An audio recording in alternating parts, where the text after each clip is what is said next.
male dressed as a woman. What?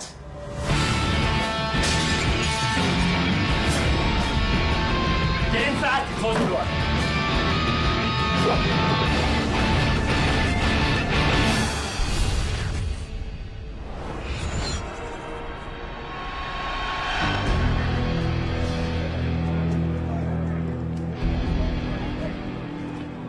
My name is Ronald Rutan. I got busted for a string of burglaries and possession of drugs and got 19 years in here. It's the only maximum security prison in Connecticut, so it's where they put all the hardcore prisoners. I'm talking killers and mass murderers.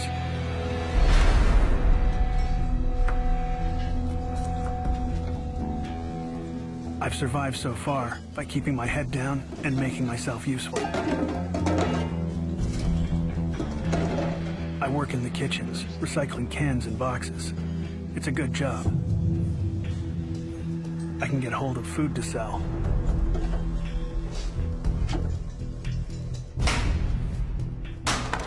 It makes my life a lot easier. Hey, Ronnie.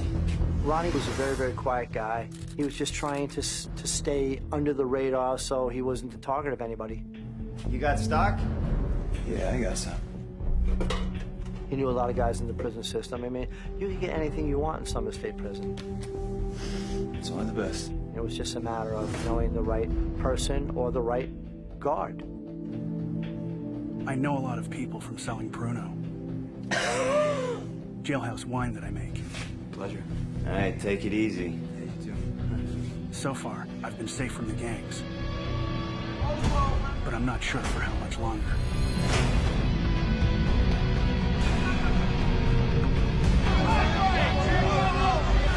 The prison was extremely violent. On a daily basis, you could see gang confrontations, struggles for areas of control. Once or twice a week, there may be a stabbing.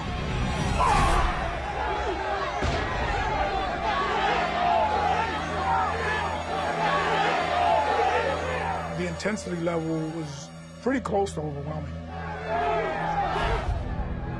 I can't stand the thought of spending 19 years of my life in this hellhole. I gotta get out of here. Live my life on a beach. I decide I have to escape. But it ain't gonna be easy.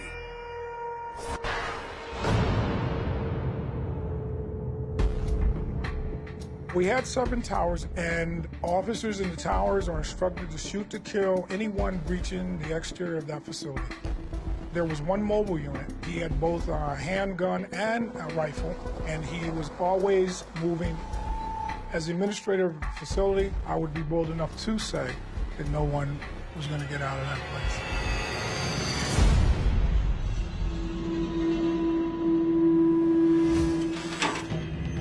I start studying the prison routine.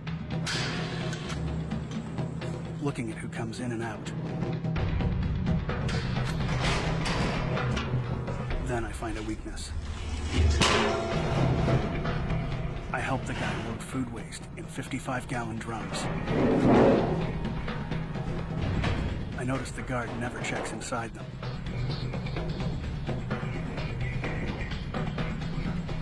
Good to go. I ask the guy who loads the drums. So, you think the chances are somebody could escape in one of those? Not too good, man. You'd either suffocate or get caught at the gate. Later. He's probably right, but that doesn't put me off escaping. I figure I need a smarter plan. Hey, It leads to me meeting Frank Vandiver. I heard you talking, man.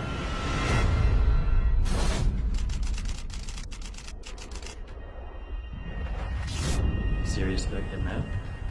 I've never really talked to him before, so don't know if I can trust him. Well, you let me know if you are. Frank, by the way. Ron. Nice to meet you, Ron. Yeah, you too.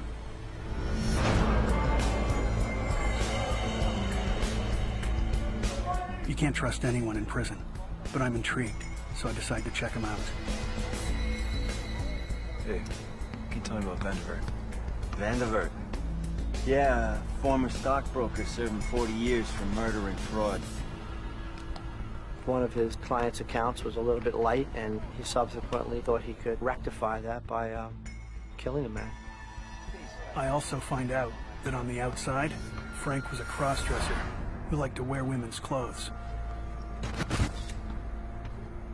It didn't look like that type of person. He was just, you know, what we call a square. You know, he was a guppy thrown into the shark pool.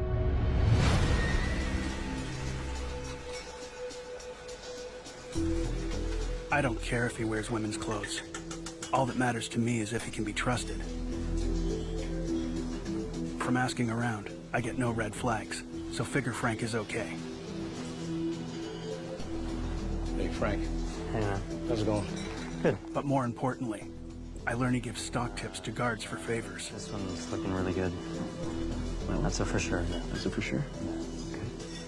And that was one way that he stayed under the radar. He'd give the screws stock tips. They'd give him food. They'd give him passage to different places around the prison that he needed. Always a pleasure doing business with you. Frank could be my key to getting out.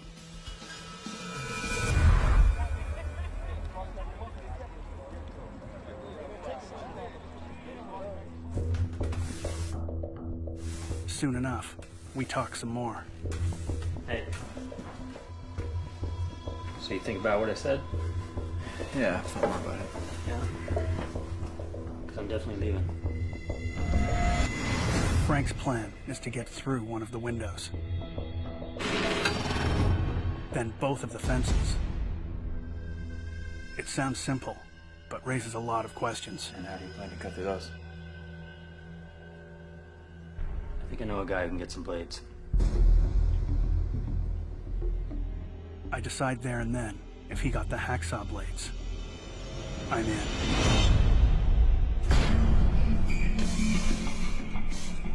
The way Frank gets the blades is pretty smart. One of the guards he gives stock tips to owes him.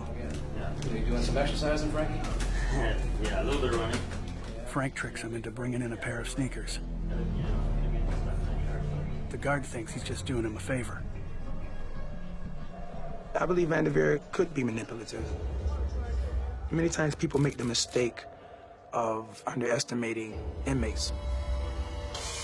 That's one of the things that you have to just be wary of with Vanderveer. Got something to show you. The guard had no idea there were blades hidden inside the shoes. 1 and 2. Now I know this is gonna happen. You got a place to keep those? Yeah, I know a spot. I hide them in an access hatch in the trash room.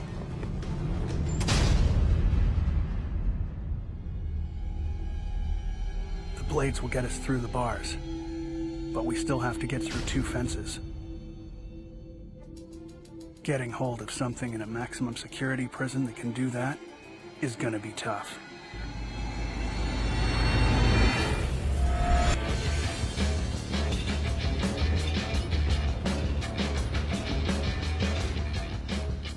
First chance I get, I talk to a guy I know. Some cutters. He says he might be able to get hold of a pair, but they're gonna cost me $125. Nice. It's a lot of cash. People get killed in here for less. Got the money? But money is Frank's business. Yes, I do. Good job.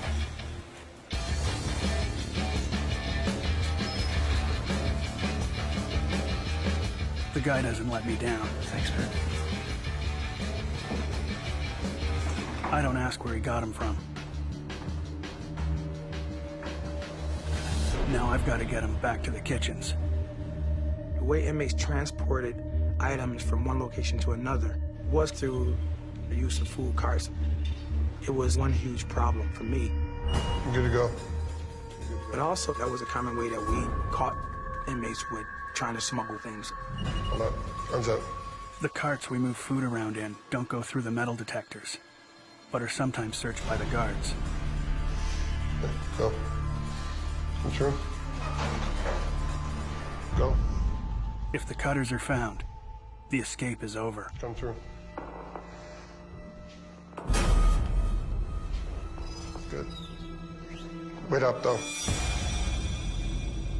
But then he does something that nearly makes my heart stop.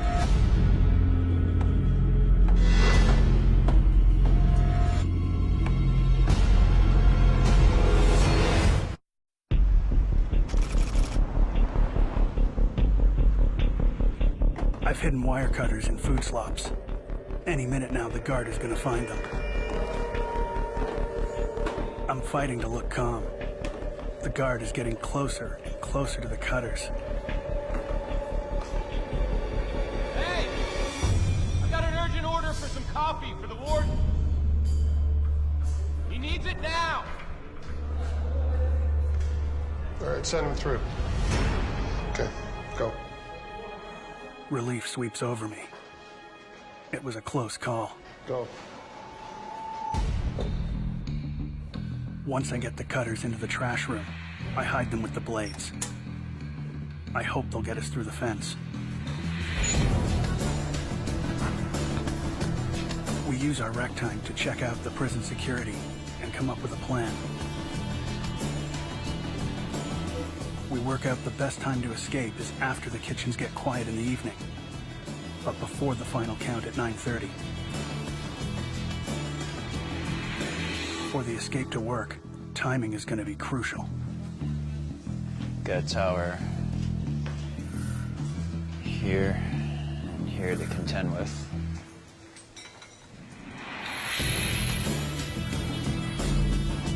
We need to cut through the bars of the trash room window, then get into the yard. We gotta run the 40 yards to the perimeter, avoiding the armed guards in the towers. Then we have to cut through 2 fences and avoid being seen by the mobile patrol that continually circles the prison. We still gotta run 5 miles to the town, steal a car, and start heading to New York before the count at 9:30.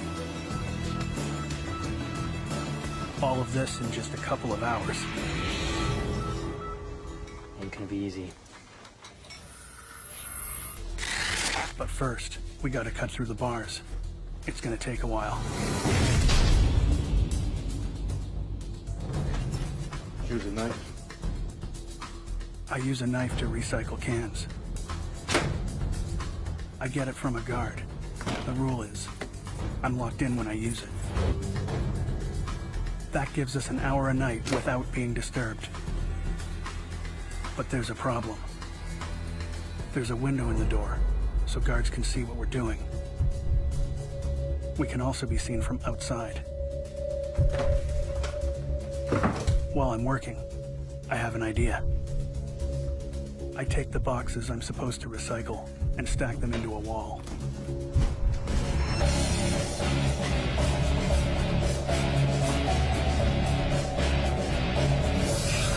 Now we've got a blind spot. No one can see what we're doing unless they're outside. So we use a similar trick on the loading dock. We stack drums on top of each other to block the view of the window. Good enough? Yeah, that's good. With the drums stacked, the guards can't see us cutting.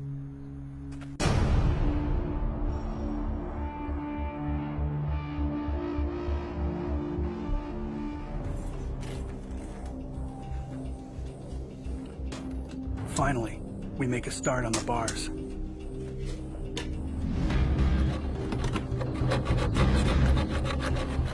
I'm watching. Let's go. It's tough going and real noisy. What's wrong? It's really loud.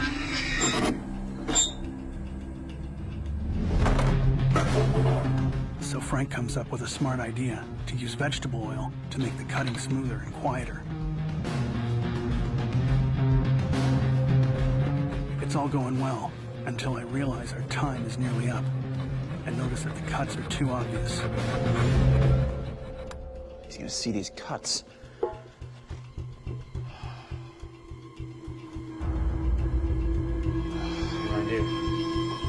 come up with something. Come on, hurry up. Give me the peanut butter. Let's go. Let's go. Hide the blades. I get some peanut butter and smear it on the cut mark.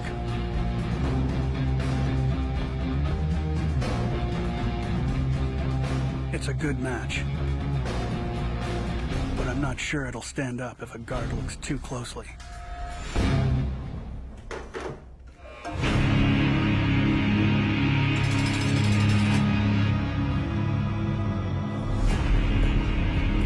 In the day, we go about our normal routine. At night, when we get locked into the trash room, we go back and cut a little more. By the second night, we're nearly through the first bar. We can't go all the way through. We'll cut the rest when we leave. While we cut, I ask Frank. So what are we gonna do when we get to New York? He tells me there's a guy there that owes him 25 grand. Get some fake passports and then we're off to Mexico. Mexico? We'll live like kings. It's nice to imagine. Sand beaches? Why not? Then, disaster strikes. Before I've got a chance to react, the guard opens the door. Room search. My heart nearly stops. This don't look good.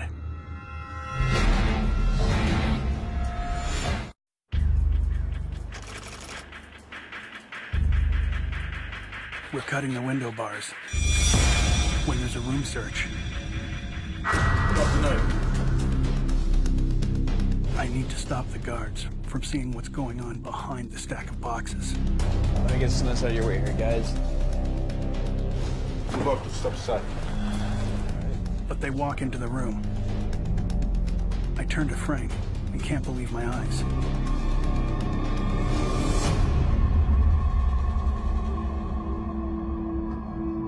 Frank's covered the window with a piece of cardboard, but we're not in the clear yet. They begin to search the room.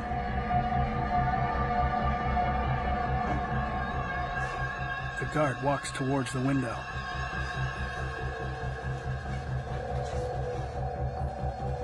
If he removes the cardboard, you'll see the cuts in the bars. Bruno! He's got Bruno. A guard has found a jug of prison liquor. Where'd you get this? Must have come in with the trash.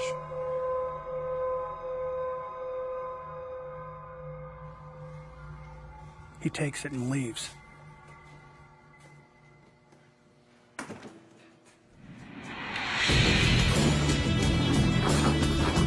Over the next week, we spent every night cutting until we were almost through all of the bars.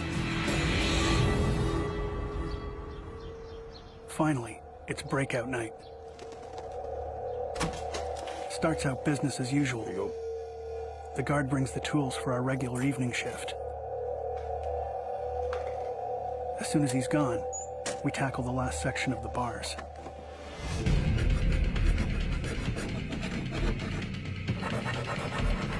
It's gonna take a while. It's taking far longer than we thought.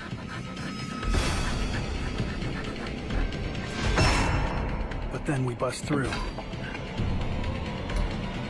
Just before the guard returns to take back the tools. Now it's time to go.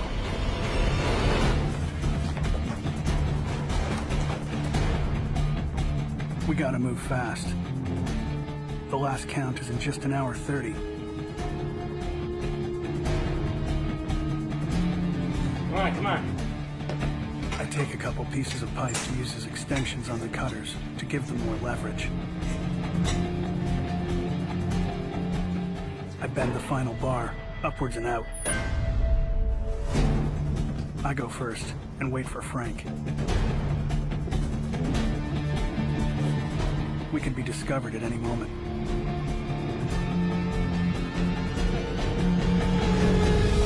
We can't do much about it now. We're committed.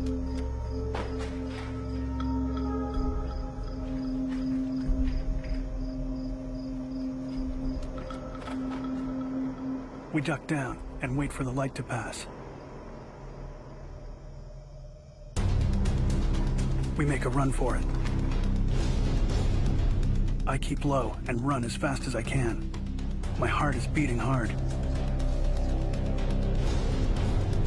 I put the pipes on the handles. Just go. I ease the jaws of the cutters around the first link and squeeze as hard as I can. Come on. I can't believe it. It won't cut. I try again. It won't cut. It's useless.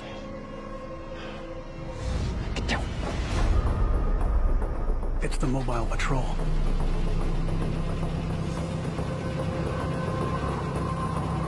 If we're spotted, it's all over. We lie in wait.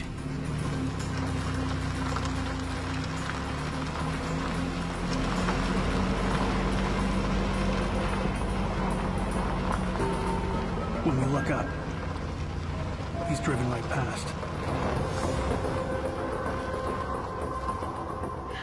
Twisting aside. It seems hopeless. Twisting it back and forth. I don't know. The cutters are blunt, and the fence gauge is tougher than it looks. We've got less than an hour to get through both fences before the count. I've got to think fast. I put the handle of the cutters on the ground and use my weight to try and cut it.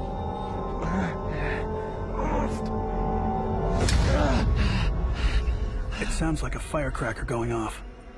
Someone must have heard it. Sure enough, a couple of seconds after the pop, a guard comes out. He must be looking right at us.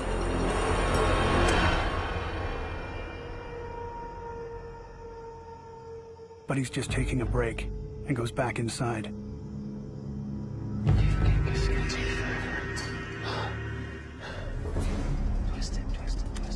Just give it to me. Give it to me.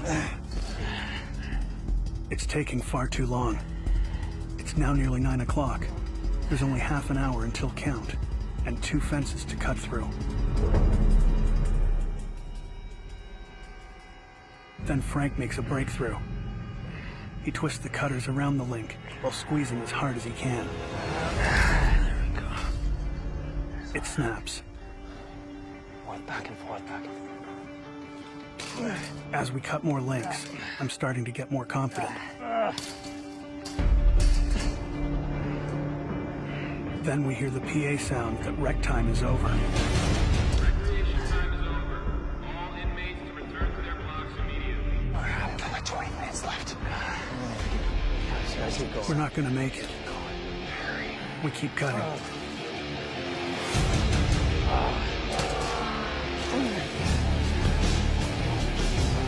Finally, we're through. It's a great feeling.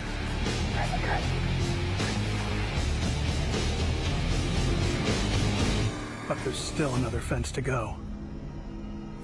Get over this. No way.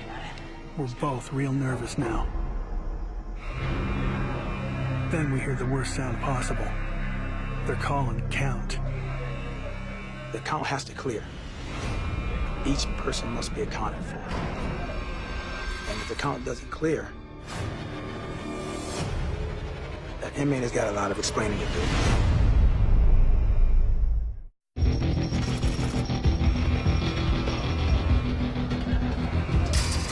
Push it open. We've cut through the first prison fence, but we've run out of time for the second. In 10 minutes, the head count will be over, and they'll realize we're missing. We try and see a way to climb over it. There's way too much razor wire. No way. We can't get over that. I'm about to tell Frank we should turn back when he says, Okay, give me the cutters. he leans over the razor wire at the bottom of the fence. It cuts, no problem. Way easier. It's a much thinner gauge wire, but we still don't have much time. Come In less than 5 minutes, we have a hole big enough to jump through. I help Frank through the hole. Then I dive through. I'm free.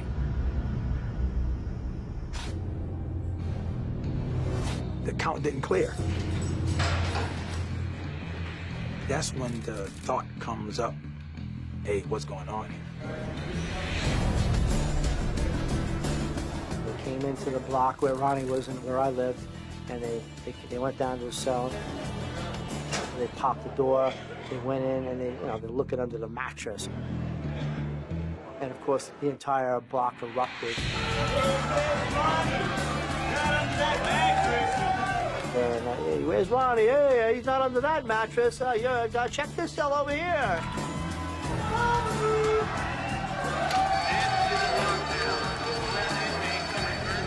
They locked the place down, and of course the guards were in a panic. I mean, they were running everywhere. So at this point, I knew those guys are gone.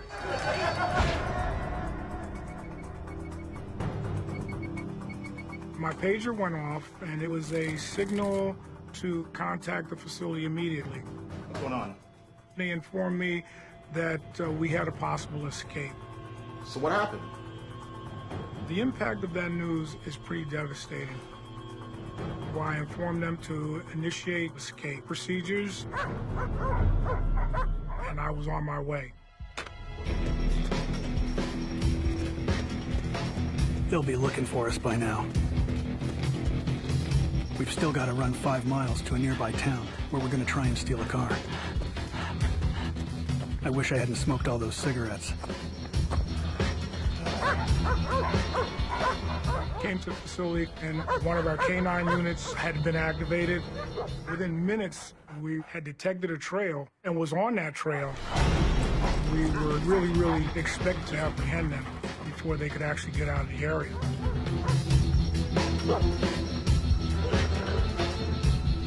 We just keep running. But after a couple of miles, I know we're in trouble. Yes, the cops are getting close. If we don't find a car soon, it's all over. This way.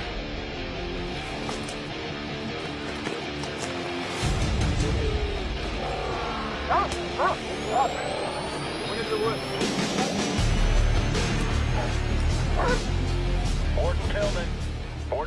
Warden Tillman here. Go ahead.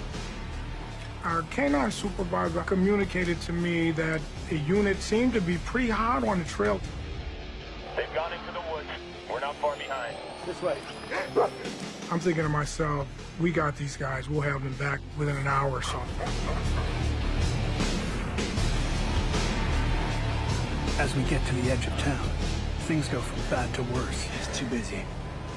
You won't be able to steal a car. What do you suggest we do then? I say we keep running.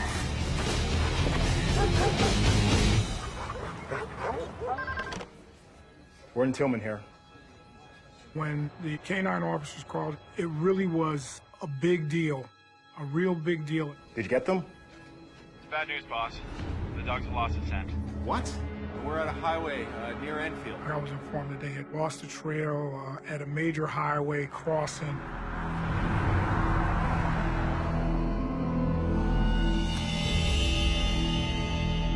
Okay. Immediately, I started to contact state police, local police. This is just beyond me, and I wish there was something else I could do to get them back.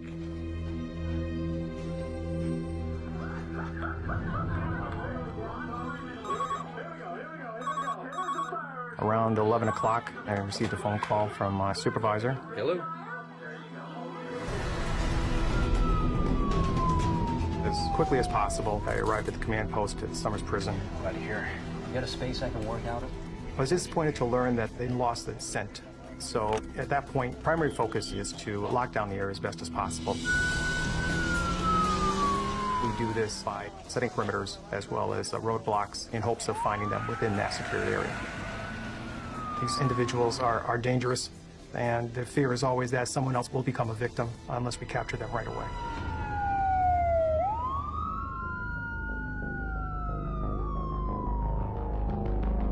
cops are everywhere. It's going to be getting light soon, and I'm exhausted.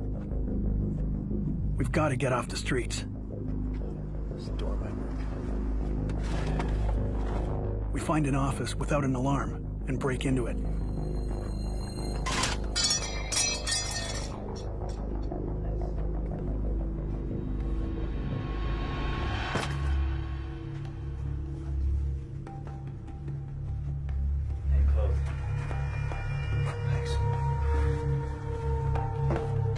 We search the place for money.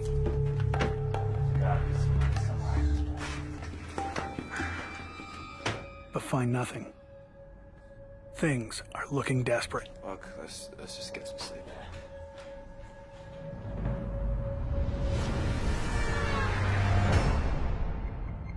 Ronnie! Get in here! The next morning, Frank's in a panic. Look at this. We got 2 cleaners coming in. You take one, I take one. I'm afraid what Frank will do. I'm just a burglar who had a drug problem. I don't want to hurt anyone. No, I say we run. No way. Let's do this.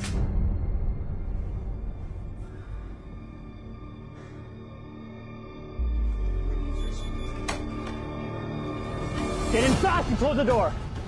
We step out, holding knives.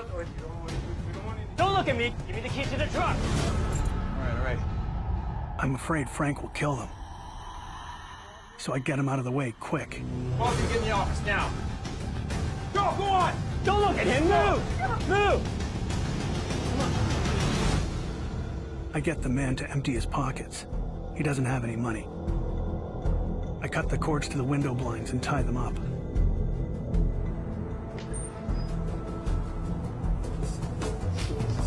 I'm not happy about what I've done, but I'm relieved that no one is hurt. New York, here we come.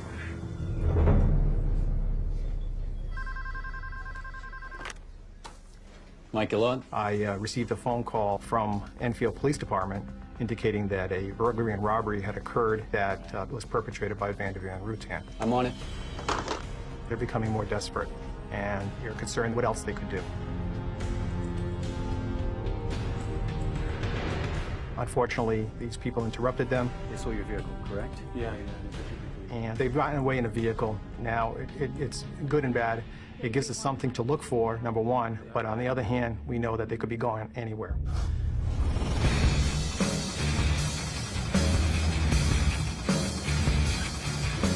We pass the toll in New York on I-95 and keep going into New Jersey.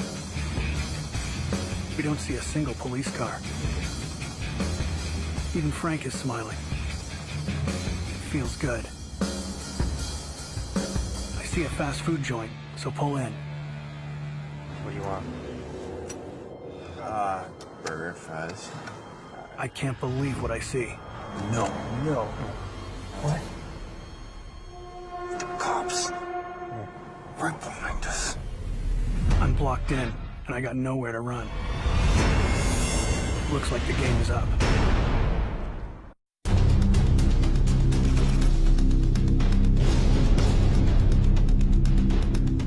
We've only been on the run for a day, and the cops just pulled up behind us.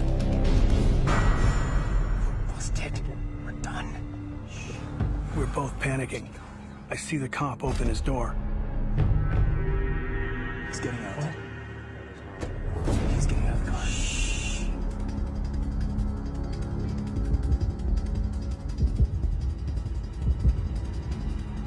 I can't believe it's gonna end here.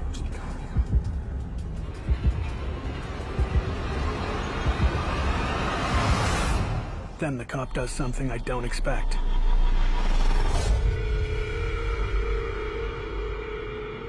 He walks right past and into the burger place. Let's get the hell out of here.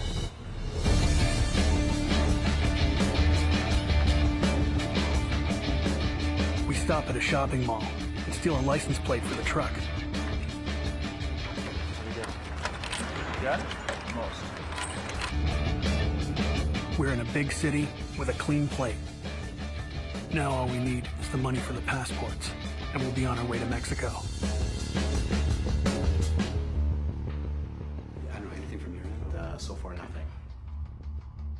the investigation was going nowhere. But we know that in a previous crime that Van der Veer had committed, he was alleged to have been wearing women's clothing. Can you put the word out, be on the lookout for a male matching Van der Veer's description, dressed as a woman?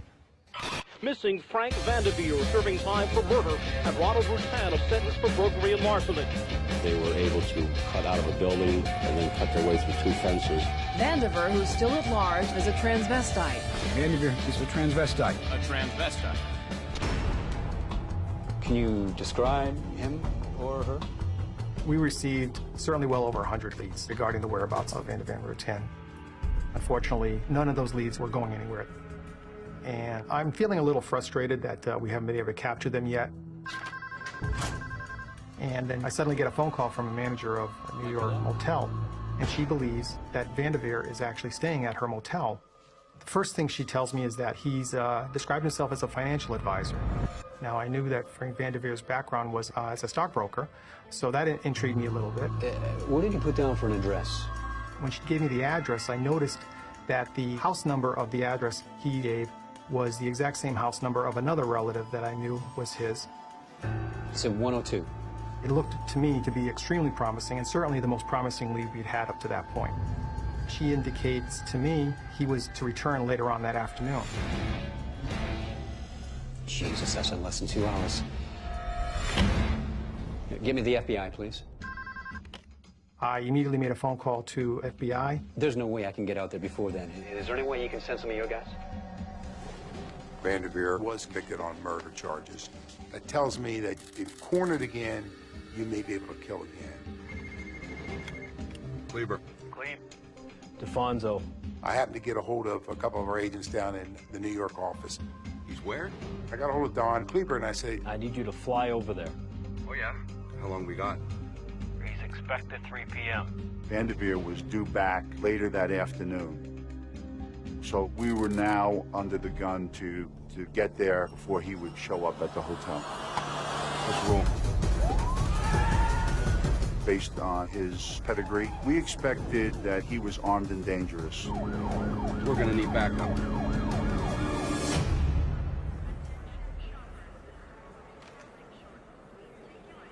We're hanging out in the mall when Frank says, I want to get back to the motel. I'm gonna make a call. I don't ask what it's about. Let's go. I've given up hoping we're gonna get the money. The only reason I'm still with him is that I've nowhere else to go.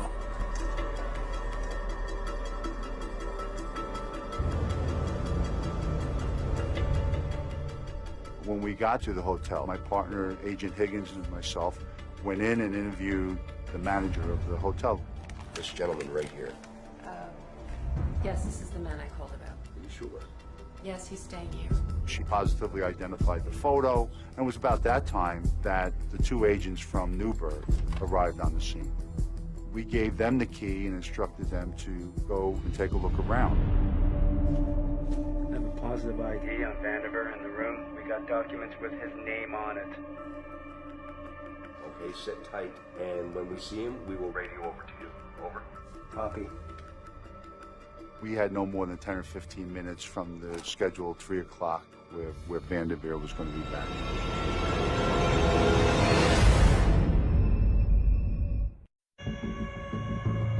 There was no question in our mind that we had the fugitive Van der Veer at the hotel. He was due back at 3 o'clock. There were some cars there that we could hide amongst and have a good view of the entrance to the hotel. We were putting on our vests, and it was right at 3 o'clock, and Van der Veer showed up. Will you look at that? I do not believe it. He was the only person in the car that we could see, and he just drove very slowly, nonchalant, and went right by us. We get a positive ID on Van der Veer. He is here in the lot. Repeat, he is hot here in the lot. Copy? Copy that. We looked at each other and laughed and thought, can't believe this is the only fugitive who's ever shown up on time. And we pulled out and followed the truck down to the back building. We're driving up to our room. when I get a feeling that something's wrong. I see a car with some guys in it.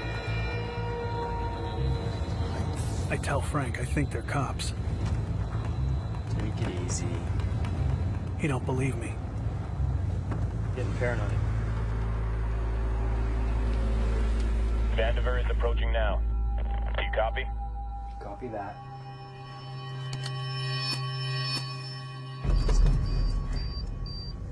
By the time we came around the last building, they had exited the truck. They're both here.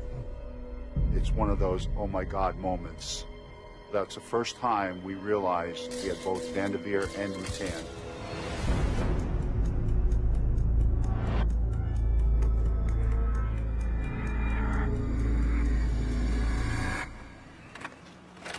FBI, get down!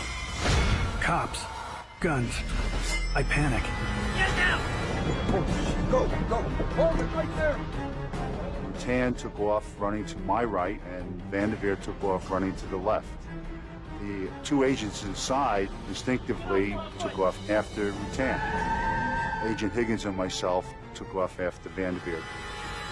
We got a lot going on at this moment, and it's all gone pandemonium. I try and lose him. The highway's just around the corner.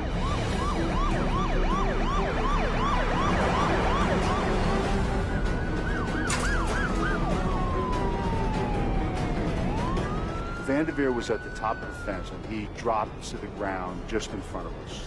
Stop right there, it's over! He was a wild animal being chased.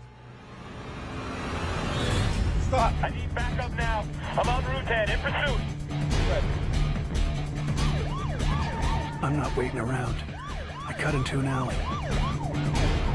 But they're right on top of me. When I came around the corner, it was the oddest sight I've ever seen. Another agent had pinned Rutan with his car.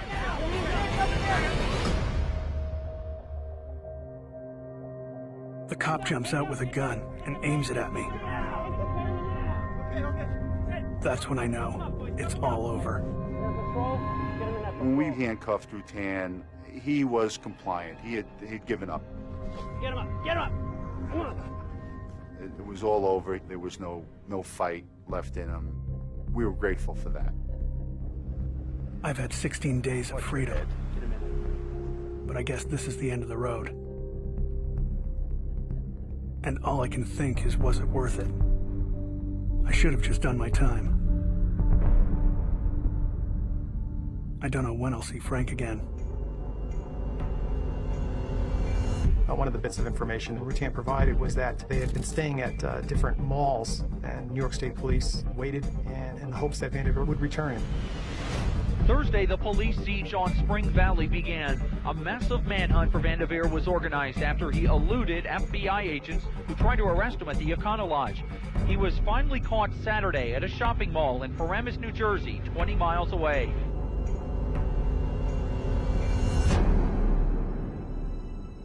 We were relieved. We were glad that no civilian had gotten hurt and that no law enforcement officer had gotten hurt. If someone was seriously injured, I don't know, how I live with myself. So to know that they were back in custody was absolutely great for me.